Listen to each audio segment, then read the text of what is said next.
Like, would you call somebody who doesn't want to have like give a blood transfusion or give a kidney or something like that? No, it's a good question. Murder? That's actually a good faith question.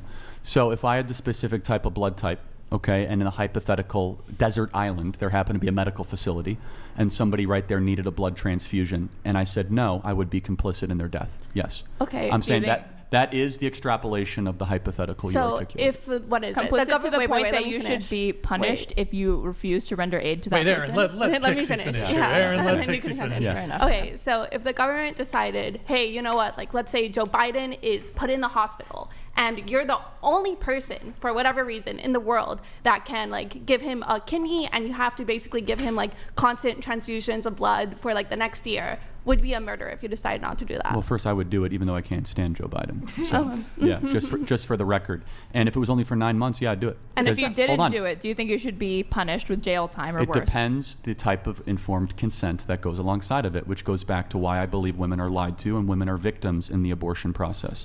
And yes, there are exceptions where women really know what's happening. I was going to say, even very, very rare. However, I don't think the law should go towards women. I think they are. First of all, I just think that there should be grace and forgiveness, because a lot of women go to abortions in crisis. They feel overwhelmed.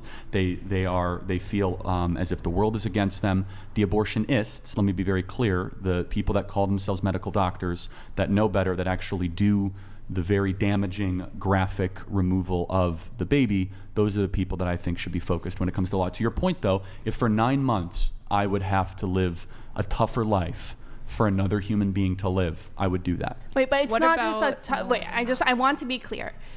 Would, like what Erin was saying earlier, so do you think the government should be able to punish you for not doing that? Should you be able to go to jail, or should the government be able to send you to jail because you didn't want to give blood transfusions to Joe Biden for 9 months? Should the government have that ability? It depends if I knew the totality, if there really were no other options. If all of a sudden in this theoretical stranded desert island, in this abstract thing, and I had all the informed consent, and Joe Biden was dying, and he said, help me out, bro, I need 9 months of your blood, and I said no, I would be at the very least third-degree murder. Yes. Do you think that in that stranded? Because all of a sudden, if I let him go and I say, no, I'm not going to give you my blood, I'm not going to give you my stuff, I personally wouldn't be able to live with myself. If I have something that I don't need, maybe you guys agree or disagree. If I had something that won't, and this is my own personal, you guys could disagree, but if I have something that will make my life more difficult for 9 months, to use the analogy, right?